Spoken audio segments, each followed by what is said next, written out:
Alors, bienvenue à toutes et à tous pour cette belle table ronde où nous accueillons trois magnifiques femmes, encore une fois, que de femmes merveilleuses. Le sacré de la naissance sur le lieu de l'accouchement. Alors, avec nous, Anne-Sophie Charpentier, gynécologue obstétricienne, méditante, qui amène la conscience, la présence, l'être dans ses espaces, quels qu'ils soient d'ailleurs, je pense.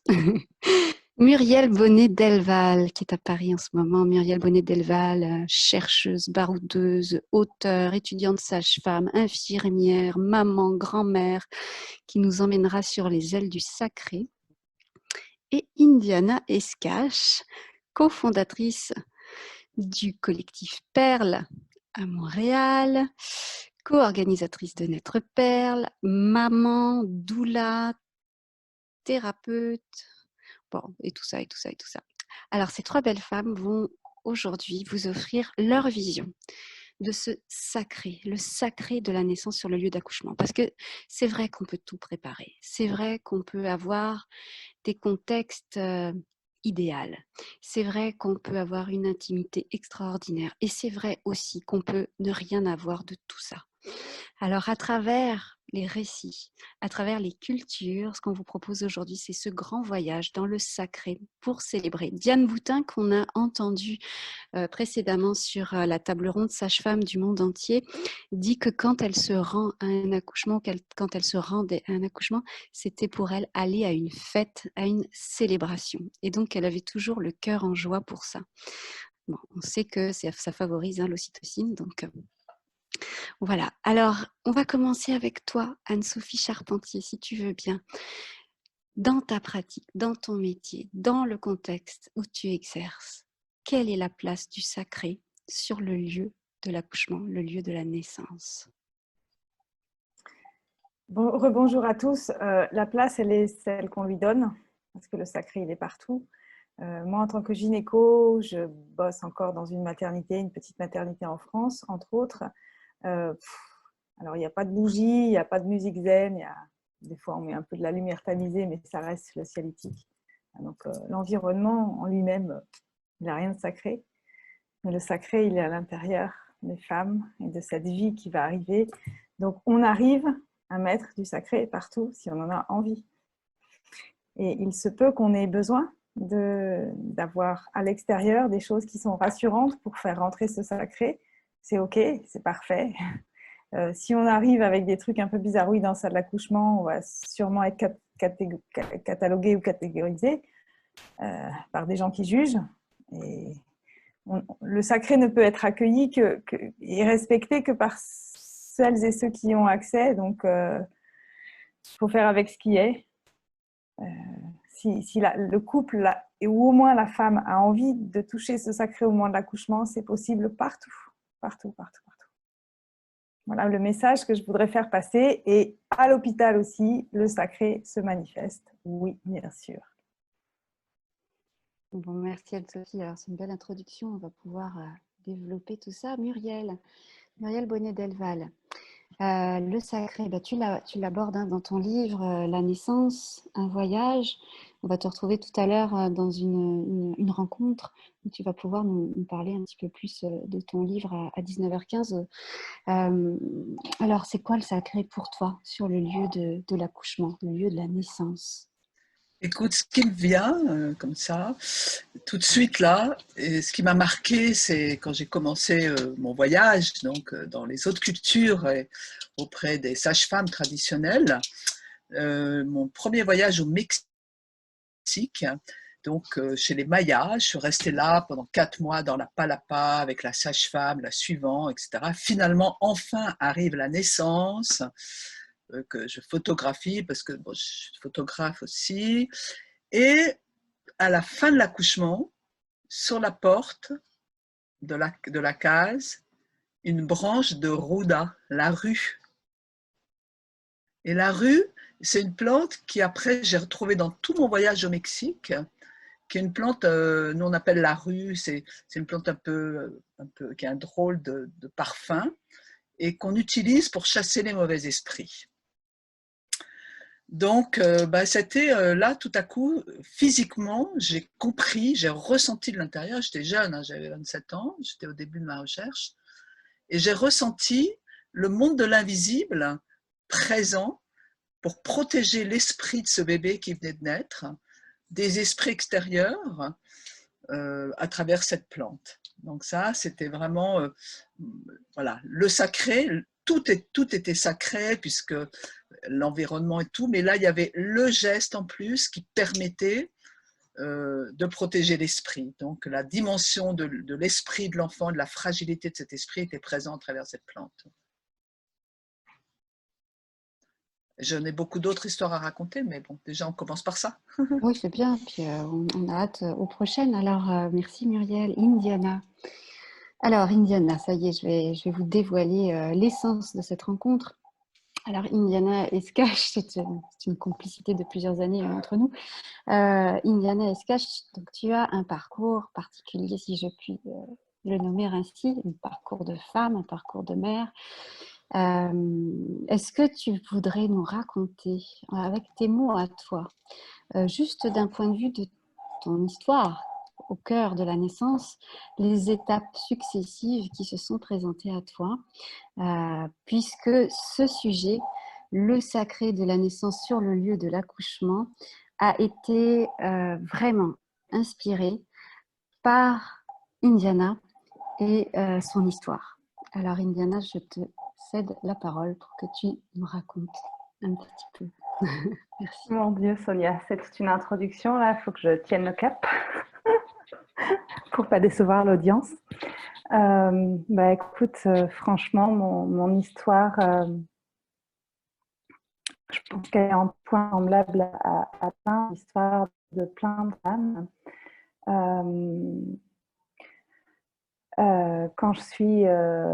Quand j'étais dans ma première grossesse menée à terme en tout cas, où j'étais enceinte de jumeaux, je me préparais un petit peu à cette naissance mystique avec les bougies et tout dont parlait Anne-Sophie. À la maison, j'étais donc au Québec, je voulais mon accouchement à la maison avec les sages-femmes, pouvoir être dans ma bulle, etc., etc. Et puis, à 5 mois de grossesse, on a découvert que j'étais enceinte de jumeaux. Puisque quand tout va bien dans une grossesse, qui était le cas au Québec, on fait seulement une écho de contrôle, l'écho de morpho à 20 semaines. Donc, c'est pourquoi on l'a découvert tard, entre autres. Donc là, ça a été une grande bascule parce que du plan sacré et mystique que je me faisais, j'ai basculé dans la clinique grossesse à risque élevé, même si j'avais une grossesse absolument magnifique, sans aucun souci. Et il a fallu que j'accepte évidemment cet état de fait, puisque les sages-femmes au Québec ne sont pas habilitées à faire les suivis de grossesse multiples. Donc bon, voilà, cette naissance qui plus est qui a été une césarienne au final, parce que mon premier petit loup était complètement en hamac installé en transverse. Donc, au Québec, je ne sais pas en France, mais pour ce qui est des jumeaux et des grossesses multiples, si le premier bébé n'est pas en pole position, c'est le minimum voulu pour faire un accouchement naturel par voie basse. Bon voilà, cela dit, j'ai quand même pu vivre ma césarienne tout à fait, en tout cas au mieux de ce que je pouvais, puisque quand même, pour ce qui est des grossesses multiples, ça fait partie quand même d'une bonne donnée de l'échiquier. Hein. Je pense que c'est à peu près au Québec 80% des grossesses multiples dont les naissances se passent par césarienne. Donc ça n'a pas été un traumatisme en tant que tel pour moi. Bon, après ça, il y a quand même des deuils à faire et tout ça à accompagner. Notre façon de remettre du sacré dans ce suivi-là, ça a été à ce moment-là d'engager une doula. Alors, arrivant de France, on ne connaissait pas trop ce service-là ou cette présence-là. Puis, ça a été un premier pas pour aller chercher ce dont on avait besoin, de plus de douceur, dont on avait l'impression qu'on ne trouverait pas à l'hôpital. Et puis, quelques années plus tard, je l'ai eu, mon accouchement mystique à la maison avec les sages-femmes pour pour le troisième, le petit David qui est arrivé à la maison. Puis petit à petit, mon expérience de femme et de maman se déposait. Puis voilà, même si j'ai eu mon accouchement à la maison, des petites choses qui continuent à m'interroger. Puis après ça est venu mon parcours de doula, puisque j'ai fait une reconversion à un moment donné dans ma vie pour devenir doula et donc pouvoir à mon tour accompagner. Et donc, au Québec, quand on est doula, on accompagne sur tous les lieux choisis par les parents, donc que ce soit à l'hôpital ou que ce soit dans les maisons de naissance avec les sages-femmes ou à domicile avec les sages-femmes. Donc, voilà, j'ai navigué dans ces années de doula sur différents lieux. Et 6 mois avant de quitter le Québec, puisque là, j'ai regagné l'Europe il y a peu de temps, j'ai travaillé comme aide natale dans une maison de naissance. Alors là, je n'avais plus le statut de doula. J'étais un peu l'équivalent d'une assistante des sages-femmes, on va dire. Et cette expérience a été vraiment magnifique et je pense que c'est ce à quoi tu fais allusion, Sonia. Parce que tout à coup, hiérarchie oblige. J'étais vraiment dans une position de ne rien faire.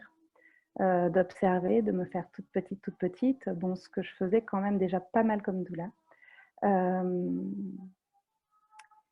Et donc voilà, à observer ce lieu que j'avais mis un peu sur un piédestal, ou ce statut que j'avais mis sur un piédestal, des sages-femmes, la maison de naissance, ce lieu où il y aurait supposé moins d'intervention et plus de sacré. Pour faire le constat, et là je fais un clin d'œil à Anne-Sophie, voilà, que cette histoire de sacré, comme elle l'a si bien dit, est une question de posture et d'expérience tout à fait personnelle et intime. Et le sacré se place en effet dans le regard et le vécu de celui ou celle qui veut le vivre comme tel. Et en effet, que peut-on faire en face s'il y a une absence de ce soin ou de cette conscience-là? Je ne sais pas, je ne prétends pas avoir de réponse par rapport à ça, mais je pense qu'il continue malgré tout à exister s'il est voilà, ancré en nous dans le silence. Puisque moi, c'est ce que j'ai commencé à faire dans cette maison de naissance, en fait, à le nourrir dans le silence et le rien faire fort quand je trouvais qu'il manquait. Donc voilà, c'était ma longue introduction et digression sur mon parcours. Merci infiniment. Alors, moi, ce que j'entends à travers ce qui est partagé là, c'est quand même un alignement, une présence. Est-ce que ce terme de l'alignement, de la présence résonne avec ce sacré, Anne-Sophie, dans ta pratique? Oui, bien sûr. Et ce n'est que cela, l'alignement avec ce qui est. Et en effet, pour que le sacré se manifeste, il ne faut rien faire. Il faut juste permettre, lui laisser de l'espace pour qu'il se mette en place. Et j'adore, Indiana, tu dis ça. Moi, en tant que gynéco, normalement, je ne suis présente que sur les accouchements pathologiques. Et j'ai la chance d'être dans une petite mat où on n'a pas trop de boulot. Et j'ai toujours fait ça. Et je me dis, mais pourquoi, moi, les accouchements normaux, je vais être là aussi? Donc, j'ai fait ce que tu as fait. Et je crois que ce chemin est important, juste d'être là et d'observer et de permettre à ce que l'amour et la bienveillance et juste une petite chose, on va les guider juste là. Ah oui, vas-y, va jusqu'au bout de ce processus-là, juste permettre que ça se fasse. Et ça, je crois que toute femme qui l'a vécu, tout être humain, pardon, les hommes aussi, mais c'est plus rare, tout être humain qui l'a vécu peut, comme il a ressenti dans son corps, peut permettre, il peut guider ça pour que ça se manifeste encore chez l'autre. Et souvent, donc, dans les accouchements normaux, je suis là. Je demande toujours l'autorisation à la sage-femme et à la femme, bien sûr. Mais bon, le gynéco, il a le droit d'être là partout. On a cette chance-là. Et je fais la doula. Enfin, je ne devrais pas dire ça, mais je fais juste un être vivant qui a conscience qu'il y a autre chose que les protocoles ou les choses mécaniques. Et hop, de pousser ça pour que, OK, ça se manifeste. Si jamais il n'y a pas ces êtres humains là en présence, c'est déjà à l'intérieur de nous, hein, et de se faire confiance dans le truc qu'on est en train de vivre, là, même si c'est difficile, qu'on va pouvoir le dépasser.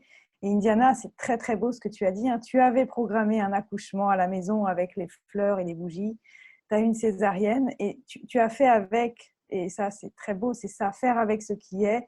Et tu as vécu le sacré de la naissance par une césarienne, parce que dans notre monde, oui, en effet, les jumeaux, souvent c'est par césarienne.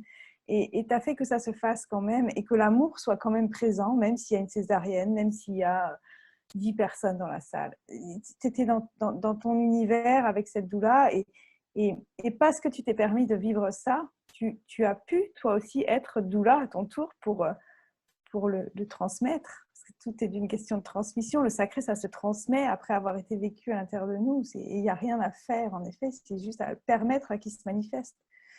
Alors, quand on fait des programmes ou des plans pour l'accouchement de façon sacrée, c'est comme ça, comme ça, comme ça, oui, ça peut être comme ça, mais il faut laisser cette ouverture, parce que le sacré n'est pas prévisible, et d'avoir le désir que le sacré soit là pour le moment de la naissance, et pas faire ça de façon seulement mécanique, c'est énorme, mais c'est beau.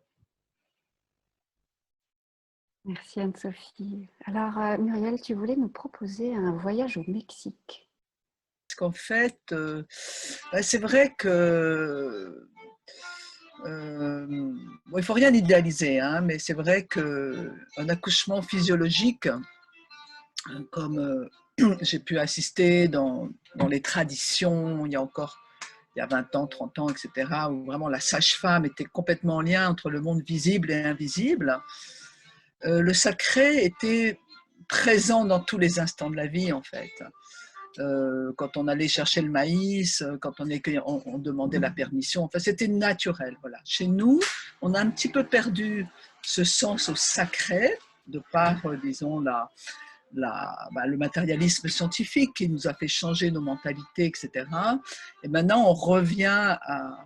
En fait, c'est le lien entre le monde intérieur et extérieur, et c'est vraiment tout le travail de l'accouchement et de la sage-femme. Donc, moi, après toutes ces expériences, donc, je suis en effet partie vivre au Mexique. J'ai installé chez moi une maison de naissance en association avec un médecin.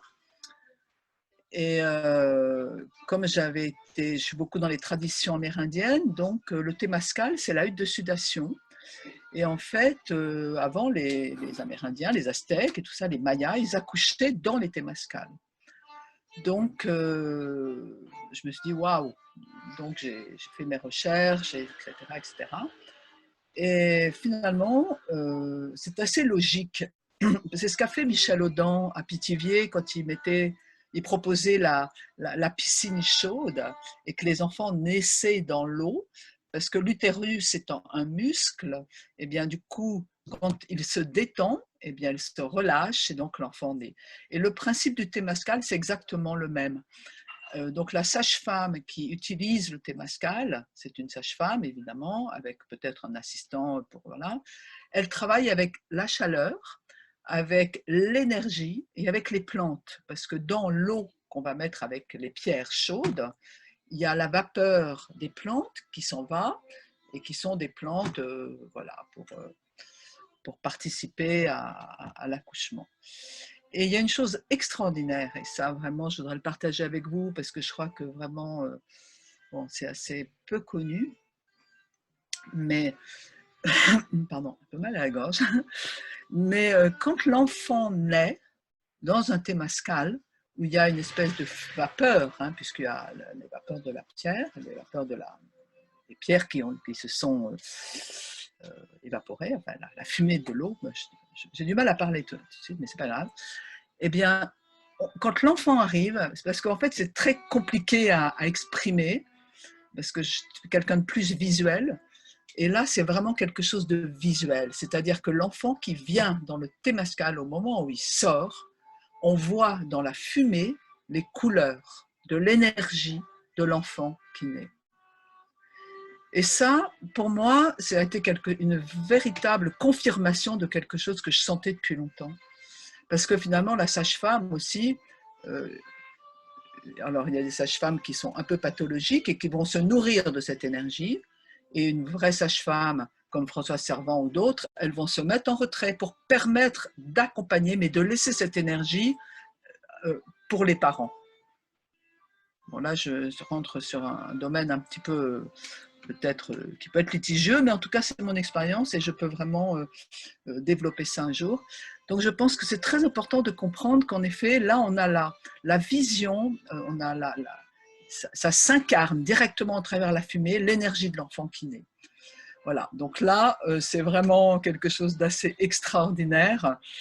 Et bon, voilà, ça, je crois que c'est pour moi la chose la plus extraordinaire que j'ai jamais assistée pendant un accouchement. Après, au point de vue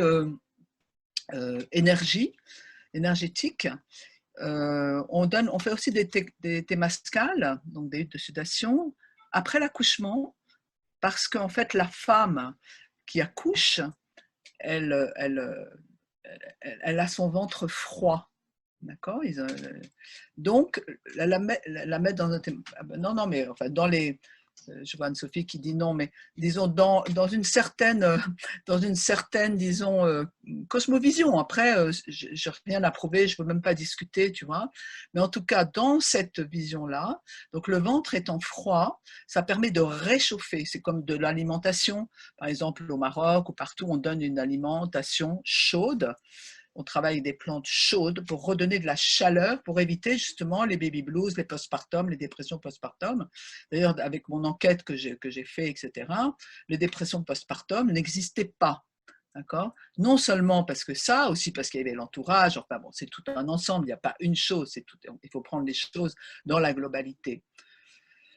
Donc ça c'est une chose, et on met le bébé dedans avec la maman. Alors évidemment, on va pas faire, si on fait une hutte de sudation, un témascal pour des guerriers avec 52 pierres, c'est une chose que si on fait pour une femme qui est en train d'accoucher, on va pas avoir la même technique. Hein. Donc voilà, c'est pas les mêmes doses, je dirais, pour employer des termes qu'on connaît chez nous. Voilà. Donc, ce n'est pas la même dose, mais c'est un outil extraordinaire donc, qui existe. Voilà, je voulais vous partager ça. Merci Muriel, merci infiniment. Indiana Escache, dans ta pratique de doula, dans ta pratique peut-être d'aide natale, j'aimerais te poser la question du fait de tenir l'espace. Qu'est-ce que ça signifie? Tenir l'espace, tenir éventuellement l'espace, mais selon ta vision à toi. Oui, ben c'est super, ça me permet de rebondir sur des choses qui ont été dites, sur lesquelles j'avais envie de rebondir. Tenir l'espace, c'est être présent à ce qui est, je pense, pleinement. Voilà, prendre soin de cet espace, c'est prendre soin d'être présent à ce qui se joue dans cet espace. Et dans cet espace multidimensionnel, comme l'a nommé Muriel, hein, du dedans et du dehors, du visible et de l'invisible, dans le mien, dans celui des personnes qui sont là, hein, de la maman qui accouche, du bébé à naître, de la sage-femme, du médecin, etc., de tout le monde. Alors, c'est pour ça que je parlais de cette histoire de posture tout à l'heure. Oui, et le sacré est présent dans tout et aussi dans les plus petites choses. Mes idées vont trop vite.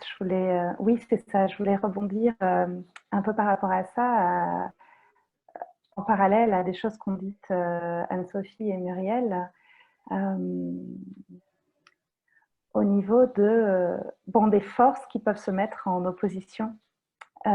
Et qui, selon moi, nuisent justement à cette idée de tenir l'espace.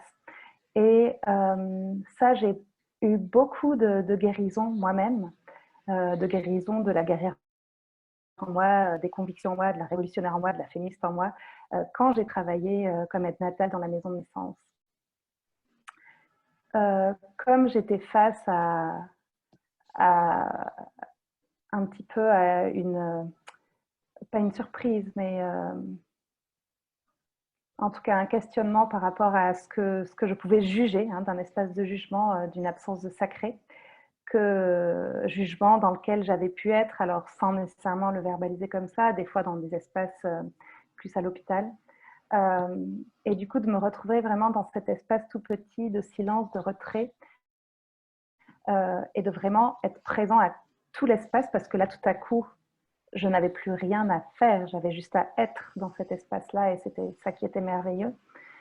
Alors, je pouvais vraiment prendre le temps d'être présente à chacune des personnes et des manifestations et des âmes qui étaient là, et de nourrir tout ça dans cet invisible, hein, de cet amour-là et de cette unité, parce que si on prétend accueillir voilà, une nouvelle âme, cet enfant qui arrive, la famille qui est en train de naître autour de lui, dans cet amour, alors qu'on veut tenir cet espace-là, c'est complètement contre-productif d'être dans une mise en opposition comme ça.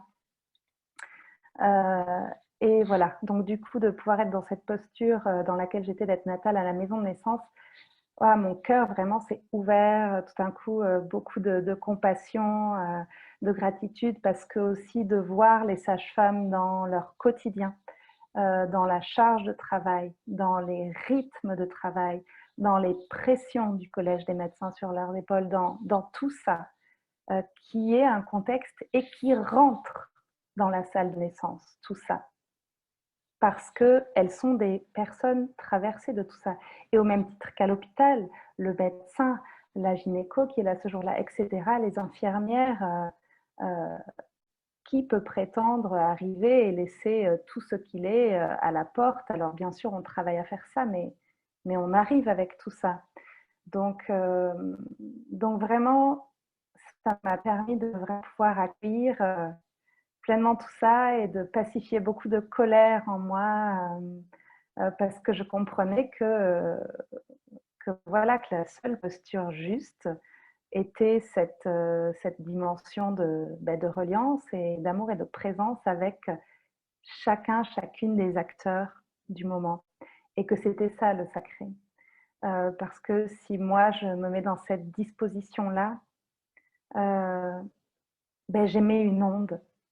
J'émets une onde et peut-être qu'elle va rien changer, mais peut-être qu'elle va changer aussi des choses. Peut-être qu'elle va permettre de se replacer. Et puis quand je suis placée comme ça, telle sage-femme qui ne me revient pas, je ne la vois plus comme ça. Et je vois sa fatigue, etc. Donc, hop, je descends à la cuisine sans rien demander. Je remonte un petit jus, un verre d'eau, parce que ça fait X heures qu'elle est en travail, elle a enchaîné les gardes et on n'a pas besoin de se parler.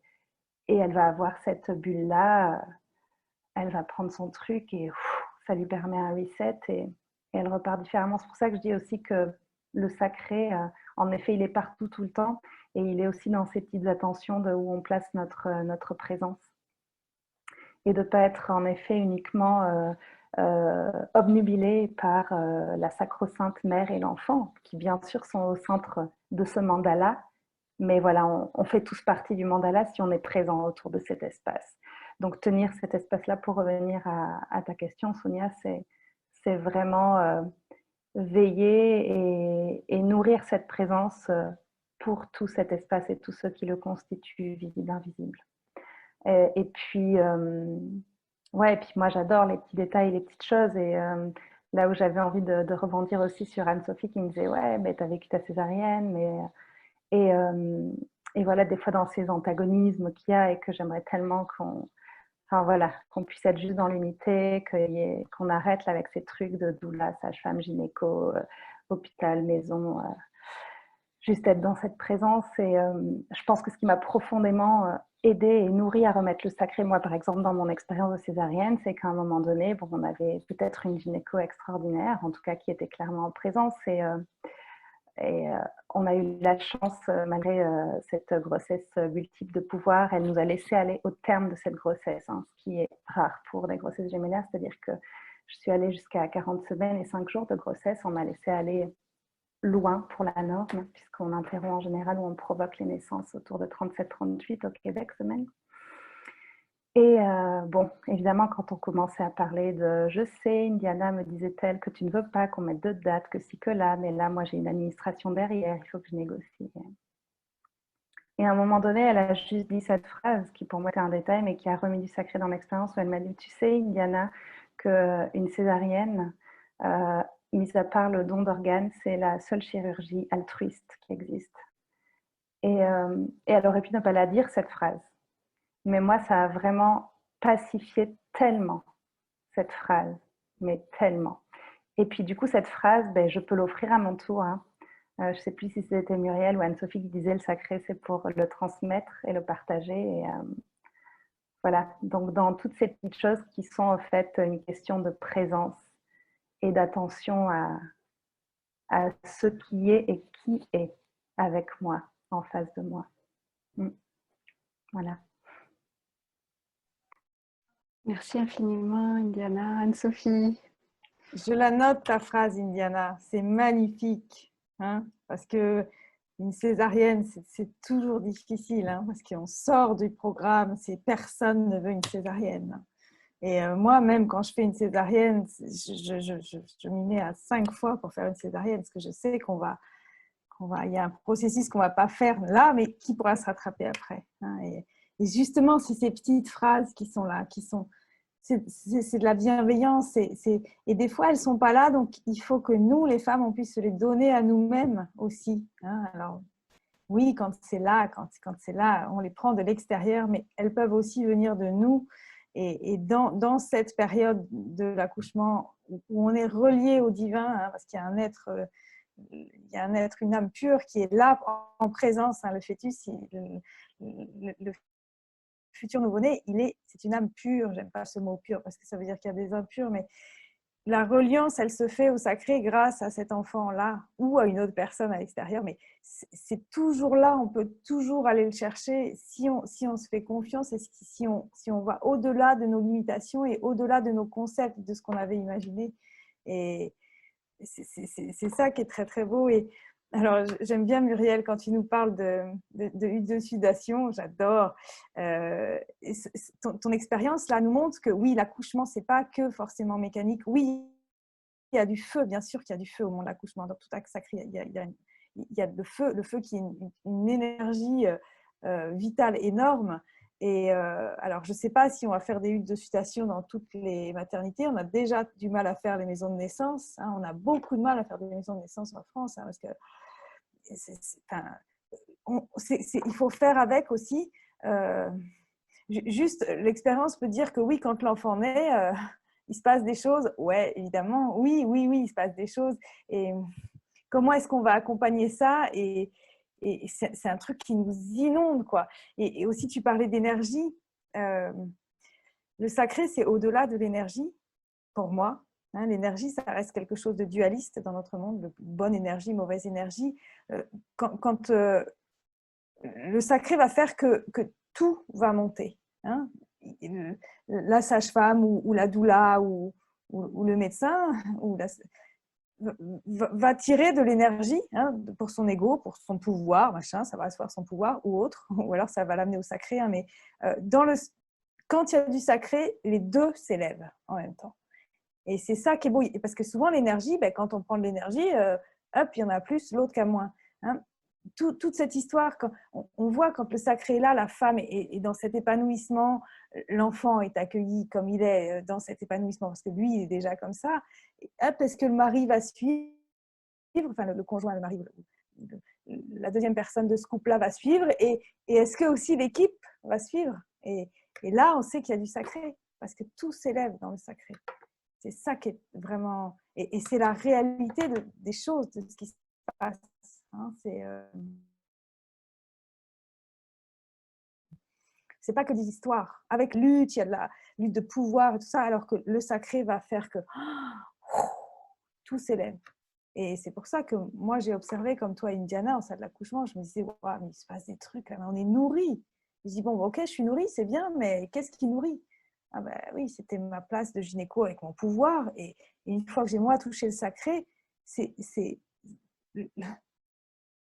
même quand il n'y a pas de sacré qui se manifeste chez la femme, parce que c'est dur, parce qu'on ne peut pas aller jusque-là au-delà de ses limites, et bien si, là, ça va se faire. Là. C'est ça qui est beau, et c'est déjà en nous. Hein, ça a juste à se manifester, et plus les épreuves sont difficiles ou douloureuses ou autres, plus ça peut émerger aussi. Hein. C'est très difficile à définir le sacré quand même. Mais c'est que tu disais, la présence, la posture avec ce qui est, c'est ça, c'est beau. Alors, est-ce que justement, dans cette disponibilité au sacré, une des clés pourrait être l'enracinement, mesdames? Je peux bien te dire quelque chose Bien par sûr, rapport à ça, parce qu'en fait, oui, c'est difficile à définir, en effet, le sacré, mais tu viens de donner la réponse, c'est l'enracinement. Le sacré, ça vient de sacrum. Et sacrum, quand même, dans l'accouchement, hein, c'est pas mal. Et ce qui me vient aussi, bon déjà, Indiana, j'adore vraiment, merci pour ton témoignage, parce que c'est vraiment l'humilité. Moi, je me souviens quand j'ai commencé mes recherches au Lila, il y avait le docteur Fonti à l'époque, donc il y a très très longtemps, et qui m'avait dit, mais de toutes les façons, quand le boyer est arrivé, parce qu'il a commencé le boyer là-bas, et m'a dit, mais moi j'étais très très embêtée parce que tout à coup, j'avais plus rien à faire. Et ce que tu dis, lui, c'était un homme obstétricien, etc. Et il se sentait là et putain, il voulait agir, quoi, tu vois. Et non. Et c'est exactement ce que tu as vécu. Et pour nous tous, apprendre à juste ne rien faire, c'est très compliqué parce qu'on est tout le temps, tu fais quoi toi dans la vie, tu vois, au lieu de dire qui es-tu. Non. Donc là, c'est vraiment le changement de paradigme, je crois, sur lequel on est actuellement, et qui est très important et qu'on peut justement transposer sur le monde de la naissance, parce qu'en plus, il y a une chose aussi par rapport le lieu d'accouchement, parce que c'est sacré sur le lieu d'accouchement, mais là où tu vas accoucher, ça peut être en effet à l'hôpital, tout ce que tu veux, mais quand ça va être déterminant, par exemple pour l'allaitement, pour la façon dont tu vas pouvoir changer le niveau de conscience, parce qu'un accouchement, c'est un changement de niveau de conscience, c'est hormonal. C'était Michel Audin qui nous a répété ça depuis des années, qu'accoucher, c'est vraiment changer le niveau de conscience, et c'est un bon équilibre hormonal, en fait, aussi simple que ça, tu vois. Donc ça, je trouve ça très, très important, parce que c'est aussi, il faut revenir à des choses chimiques, alchimiques, parce que c'est chimique et alchimique. Et là, on est vraiment en plein dans l'époque actuelle, dans ce changement de paradigme, et ce qu'on est en train de vivre tout, ce passage à l'ère du Verseau. Je reviens quand même là-dessus, parce que pour moi, c'est vraiment, c'est pour ça que c'est compliqué, et que notre rôle est très important. Là, ce qu'on fait ici, là, maintenant, là, Sonia, ce que tu organises et ce qu'on organise tous, et le temps qu'on donne à ça, c'est très important, parce que c'est vraiment le début d'un mouvement qui ne va que naître. Voilà. Et nous, on est des accoucheuses d'âme. Bon, voilà. Qu'est-ce que je voulais dire d'autre? Oui, aussi, il y a une chose que je voulais dire aussi qui est très important par rapport au sacrum et au sacré et au lieu d'accouchement, c'est quand même la sexualité. Et je crois que justement, par exemple, la sexualité, l'accouchement dans l'intimité, moi je sais quand j'ai fait mon école de sage-femme à Namur, bah, j'étais vraiment choquée, quoi. Il y avait des trucs, mais franchement hallucinants. La nana, elle faisait un toucher, elle répondait au téléphone, quoi, tu vois. Enfin, bon, la surveillante, enfin, moi j'étais élève, hein. Donc des trucs comme ça, tu vois. Donc là, où est le sacré, où est le respect, où est tout ça. Mais je pense que c'est aussi nous renvoyer à notre sexualité, parce que c'est quand même mettre au monde un enfant, c'est la continuation, c'est le résultat de l'acte d'amour d'un couple, d'accord? Donc là, tout à coup, on est en pleine lumière, on est, tu vois, il y aurait peut-être aussi, c'est juste des idées hein, que je donne, j'ai pas vraiment de réponse, mais je donne des idées de réflexion. Et quelle sexualité on a personnellement, ça on peut répondre que personnellement, qu'est-ce qu'on peut raconter et qu'est-ce qu'on peut regarder maintenant sur Internet. Moi j'ai plein de petits-enfants, je me demande ce qu'ils vont voir sur Internet, voyez-vous. Donc notre place en tant que sage-femme, en tant que femme, en tant que tout ça, avec nos... qu'est-ce que c'est, qu'est-ce qu'on fait par rapport à ça, voilà. Et donc ça, c'est aussi quelque chose qu'il va falloir peut-être travailler, réfléchir entre nous. Bon, voilà, c'est tout ce qui me vient pour l'instant. Merci. Merci Muriel. Alors, au regard des partages qui sont là, effectivement, j'aimerais rebondir parce que je pense que Anne-Sophie, c'est un domaine que tu as exploré, c'est-à-dire cet état modifié de la conscience au moment de l'accouchement. Est-ce que tu peux nous parler de ça en lien avec la célébration, en lien avec le sacré, en lien avec les hormones dont parle Muriel à l'instant? Oui,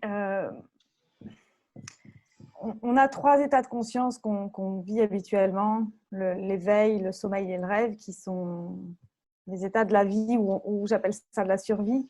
Et la vie pleine, on va accéder à d'abord la paix, et après la joie et après l'amour inconditionnel. Et dans notre corps, en physiologie, Muriel t'en parlait, c'est quelque chose que l'on ressent vraiment à l'intérieur. Et quand on commence à méditer, on va toucher ce calme, cette paix, où il n'y a plus d'adrénaline, tout ça. Ça va être, nos hormones et notre physiologie va changer parce que ça va être calme dans le corps.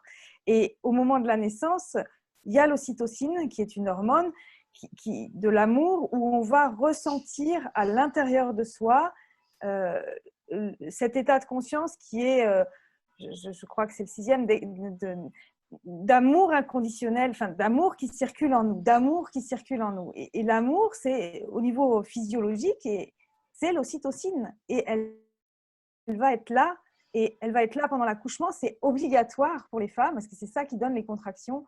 Et que ce soit...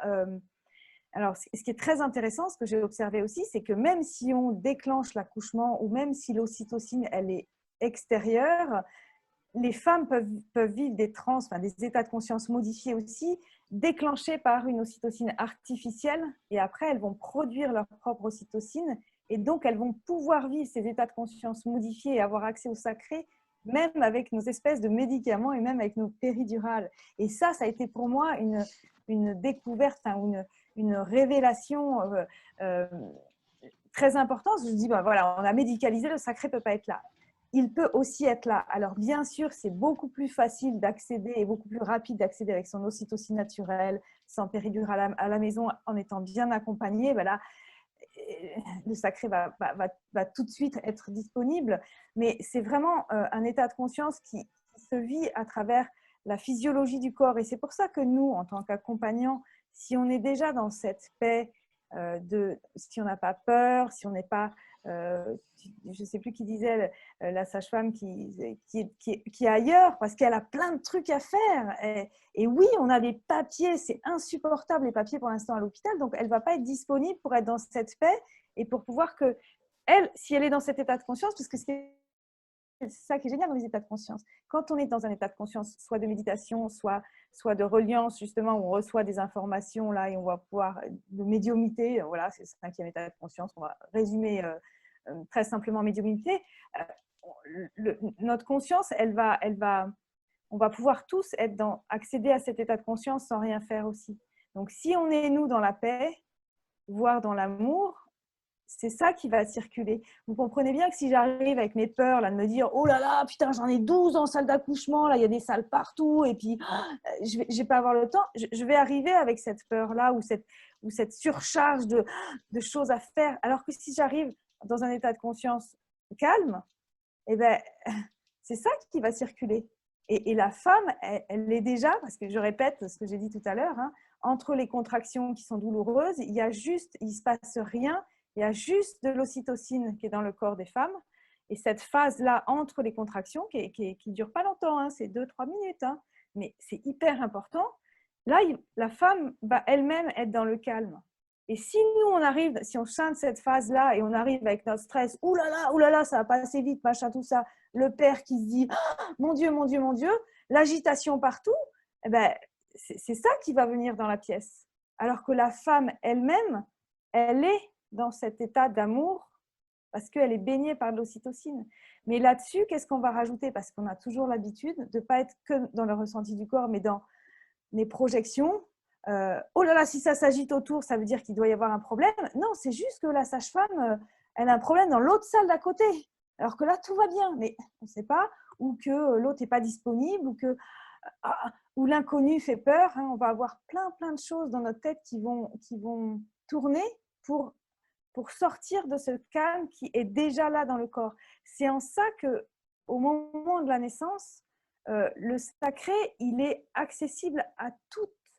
Et je crois que c'est une phase, la naissance, c'est une phase d'initiation pour les femmes. Donc, quand elles sont bien accompagnées, c'est facile d'en prendre conscience, en fait. Et quand elles ne sont pas accompagnées, elles sont accompagnées comme c'est dans le monde, là où il n'y a pas, chez nous, il n'y a pas d'élucidation, il y a pas de la bienveillance partout, même si on fait de notre mieux, je crois. Eh ben, ça pourra se faire aussi si elle se reconnecte à elle et son enfant. Parce qu'il y a ça qui est là. Le sacré est là. De toute manière, il est là. Je ne sais pas si si vous m'avez bien capté. Je crois que oui. Alors, moi, ça m'amène dans un espace aussi de questionnement que j'aimerais vous poser.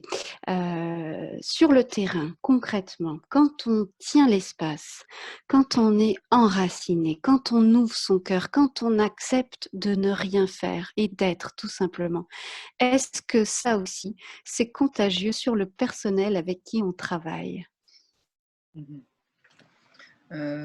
Juste, je vais répondre vite fait par rapport à ça, parce que je me souviens, ça m'avait frappé dans notre groupe d'élèves sages-femmes. Il y en avait une, elle avait toujours les accouchements à problème. Donc, c'est une réponse à ça. Mais toujours. C'est-à-dire qu'en fait, voilà. Donc, oui, en effet, oui. Et aussi, je voulais te dire, Anne-Sophie, par rapport au Temazcal et tout ça, il y a quand même 80% de césariennes au Mexique. C'est pourquoi j'ai mis justement le Temazcal en lien pour pouvoir essayer de 80%. Donc nous, on va très bien en Europe par rapport au Mexique. Voilà, je voulais juste te dire ça. Ouais. Merci de cette belle ouverture. Et je voulais rebondir sur ce que tu disais avant. C'était quoi qu'on parlait avant, juste avant là À l'instant, puisqu'on sait que finalement l'état dans lequel on est va influencer sur la femme enceinte par rapport à son propre processus hormonal. Donc vous arrivez avec votre alignement, votre centrage, votre enracinement. Est-ce que ça aussi, est-ce que c'est contagieux? Oui, ce que tu disais, oui, bien sûr c'est contagieux, mais il y a quelque chose qui est très important, c'est la liberté de l'autre. Et l'autre est libre parce qu'il va falloir lâcher pour aller au sacré, il va falloir se laisser emporter par ça, et l'autre est libre de partager ce sacré ou pas. Et ça, j'ai pas encore compris comment on pouvait chanter, mais peut-être ça viendra. Alors si la femme est ouverte à ça, elle va y aller facilement, mais il y en a qui veulent pas. Et moi, de mon expérience, j'ai bien vu des femmes où tout devait se passer normalement en physiologie, il y avait eu des traumatismes, machin, tout ça. Il fallait faire une transe, il fallait aller en transe, il fallait y aller complètement. Et moi, je ne dis pas ces mots-là, en salle d'accouchement, je ne vais pas parler de transe ou d'état de conscience modifié, ça ferait trop peur. Et en plus, elle était d'une culture où ils y allaient facilement, et elle n'a pas voulu y aller et ça s'est fini en césarienne. Pourtant, j'ai mis tout. Et je n'ai pas encore compris.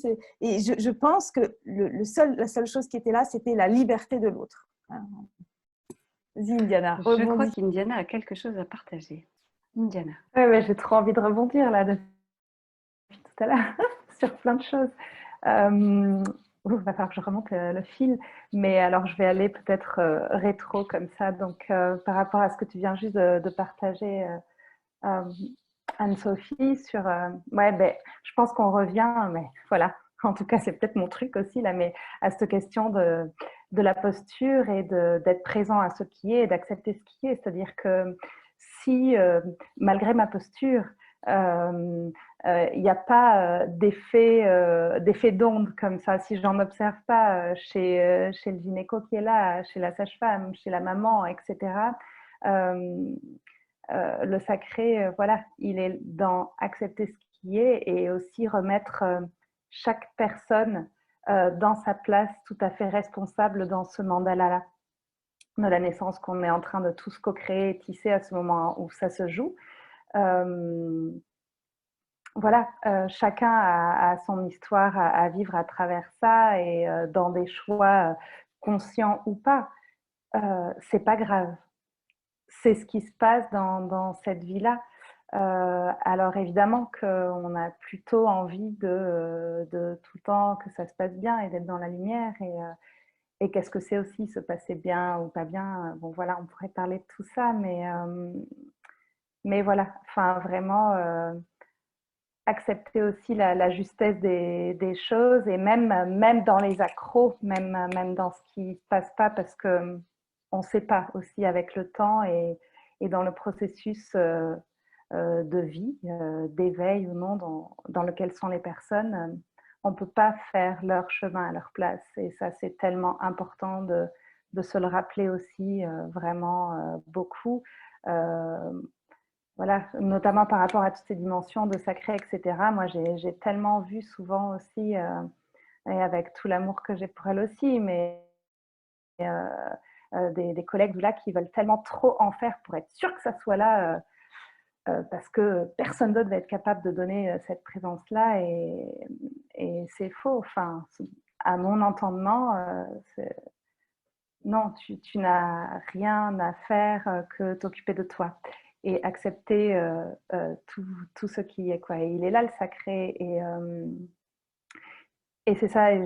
Alors là, je rebondis un peu plus loin parce que c'est lié. Ça ramène à juste donc cet état de présence d'être au service du vivant. Ça, c'est nos amis François Schmitt, Laura Hupplinger et François Amick, avec qui on a eu beaucoup d'échanges là-dessus, hein, se placer au service du vivant. Voilà, pour moi, ça me parle vraiment beaucoup de cet alignement, de la justesse, parce que dans la nature, tout n'est pas non plus que floraison, et puis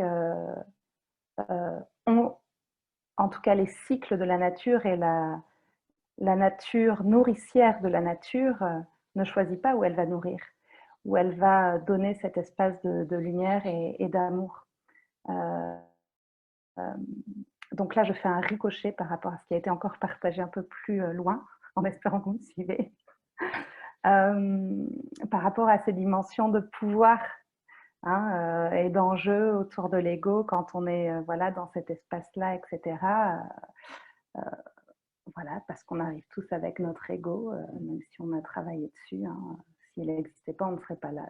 Donc, c'est à mon avis prétentieux de dire qu'on est là sans ego. Mais encore une petite phrase, moi, qui m'avait beaucoup éclairée, d'une sage-femme belge, Dominique Oppel. À un moment donné, je faisais un travail dans un atelier avec elle, et puis voilà, elle avait synthétisé cette histoire-là de posture en disant, mais tu sais, Indiana, dans une salle de naissance ou dans l'espace de la naissance, c'est vraiment là, l'endroit où tu comprends la différence entre l'amour du pouvoir et le pouvoir de l'amour. Et donc voilà, donc j'avais envie de partager cette phrase-là parce qu'elle m'avait vraiment éclairée et éclairé cette posture de, voilà, de présence, de bienveillance, d'amour à ce qui est. Et alors, je ne peux pas prétendre être dans cette position-là d'ouverture, etc., qui va aider justement à cette élévation dont parlait Anne-Sophie, si je suis en train de ruminer sur le gynéco ou l'infirmière ou un tel, ou le père qui est parti regarder le match de hockey pendant que sa femme est en contraction. Non, ça ne sert à rien tout ça. Juste être là au service du vivant, et le vivant, il se déploie librement tel qu'il doit se déployer. Voilà. Merci Indiana, merci infiniment. Alors, vous voyez quand même ce thème a été très très inspiré à travers ce vécu de femme et à travers vos expériences. Alors, oui, la célébration, si quelqu'un d'autre veut prendre la parole, partager, j'avais le goût de vous parler de ce livre, Les besoins essentiels d'une femme qui accouche selon la vision de Michel Audin. C'est un texte qui nous vient originellement d'Afrique du Sud, d'une sage-femme traditionnelle qui devait être avec nous sur la table ronde précédente, mais qui n'a pas pu se joindre, mais que vous retrouverez sur la page Facebook de Notre Perle dans quelques temps. Et elle a donc écrit ce livre-là en anglais que Maria Amanita Libera a traduit en français. Et donc, c'est un petit essentiel qui reprend vraiment la substantifique moelle de l'enseignement de Michel Audin pour favoriser le bien-être de la femme enceinte et de la femme qui accouche quand l'heure est venue. Donc voilà, on peut trouver ça, je pense, sur le site de Humanie Naissance. Et puis, je voulais faire aussi un lien avec la puissance de l'Afrique, puisque demain à 18h, pour clore le festival Naître Perle, nous allons avoir un atelier de célébration avec tambour danse, donc avec Aboubakar Silla dit Bouba, qui est un percussionniste et danseur africain qui transmet en France notamment et partout dans le monde un rituel, le rituel de l'ethnie des Baga de Guinée, qui est un rituel où les femmes dansent et jouent des percussions, donc selon un rituel, vraiment une tradition, pendant qu'une femme accouche dans sa case. Et là, c'est un homme qui transmet cette danse, et on peut dire que l'accouchement est une danse, mais avec la puissance du masculin aussi soutenu que la présence de Bouba, c'est quelque chose d'extraordinaire. Et alors là, pour le coup, on rentre dans le corps et dans le sacré.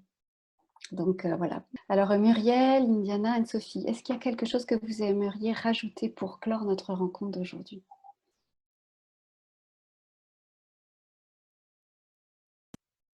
Clore, peut-être pas, mais on va faire venir des questions, il va y en avoir d'autres. Le sacré, c'est un rythme. C'est un rythme qui est relié à je sais pas quoi. Non, je sais un peu, je sais pas. Le rythme. Quand les femmes sont dans cette paix et arrivent à être apaisées pendant le travail, il n'y a plus d'anomalie de rythme chez l'enfant. Ça aussi, c'est un truc qu'on n'est pas appris. Quand on laisse aller la femme dans cet état de méditation, de calme, là, de joie ou de paix, l'enfant, il n'y a plus d'anomalie de tracé, parce qu'on surveille le monitoring. Donc, c'est pour ça que c'est hyper important pour les femmes de se relier à l'intérieur d'elles. Ok, il y a plein de trucs qui arrivent, là, oulala, oulala, oulala, oulala, oui, mais ça va mal passer. Ok, on laisse ça, qu'est-ce que je sens dans mon corps? Hop, bam. Et là, et ça, c'est un truc qu'on ne m'a pas appris non plus, mais qu'en pratique, je vois. Dès qu'elles sont reliées à elles et à leur essence, et donc dans un état dit de méditation, plus d'anomalie de tracé de l'enfant. Pas à 100%, bien sûr, il y a sûrement des causes de polypathologie, voilà, mais on fait déjà ça et après, waouh! Et quand elles sont suivies par des sages-femmes à la maison ou par des doulas, il n'y a pas d'agitation, donc elles peuvent être dans cette paix et les tracés, ils vont bien. Les enfants in utero, ils vont bien, ils prennent le temps qu'il faut et voilà. Très très bref, c'était juste, je voulais renommer ce truc pour pas qu'il y ait de mauvaise interprétation par rapport au fait d'accueillir ce qui est et voilà, d'être au service du vivant dans tous ces déploiements. L'idée, bien sûr, n'est pas d'invalider les moments difficiles et les épreuves, ok, juste d'avoir la présence d'esprit quand des chamboulements, etc., se passent, de revenir au centre de l'expérience, ô combien difficile elle puisse être, et d'avoir la confiance que dans le déroulé du vivant, on va pouvoir la revisiter et venir la pacifier et y mettre de la lumière plus tard éventuellement si c'est notre décision. Voilà, je voulais juste parce que des fois, voilà, dans les langages un peu New Age ou je sais pas quoi, là, le truc de tout est parfait, etc., tout fait un sens. Et oui, en effet, je peux adhérer à cette pensée-là, mais je voulais juste l'éclairer pour pas que ce soit perçu comme aussi une invalidation de de ce qui des fois peut être plus éprouvant quand on est en présent du vivant et de toutes ces manifestations. Voilà. Oui, oui, oui, Indiana, le sacré, c'est pas du tout les bisounours. Hein. Le chemin pour se débarrasser de tout ce bazar-là, waouh, c'est super difficile. Mais on peut pas revenir en arrière et c'est tellement beau. Hein. Mais oui, oui, merci de préciser ça. Et oui, oui, oui, oui, oui. Et dans les trucs les plus difficiles, on va chercher les informations les plus puissantes de libération. C'est ça qui est beau. Mais il faut les traverser, hein, on est d'accord. C'est pour ça que faut pas vouloir y aller. Hein. Non, non, non, je vous le déconseille. Mais c'est bon quand on l'a fait. Wouhou. Le voyage qui compte, hein. On ne connaît pas la destination. Muriel, est-ce que tu as... Oui, ben écoute, moi Partage. j'ai un petit mot de la fin, là, comme ça. En fait, ce que je trouve vraiment magnifique, c'est que la science est en train de rejoindre la conscience, c'est-à-dire que la physique quantique nous explique que l'observateur va changer la réalité, c'est-à-dire que l'onde, quand elle est observée, elle devient une particule. Et je crois que ça, c'est vraiment important parce que quand même être autour de la naissance, on est vraiment dans le mystère, on est dans des choses énormes. Et donc, se dire que finalement, notre travail à nous, comme disait Indiana, je suis complètement d'accord avec toi, et ça, c'est valable pour tout le temps, donc c'est vraiment notre travail peut-être à faire maintenant, de comment est-ce qu'on regarde la situation, quel regard on a. Ah oui, et le regard, tiens, oui, c'est encore une autre histoire, on en parlera demain.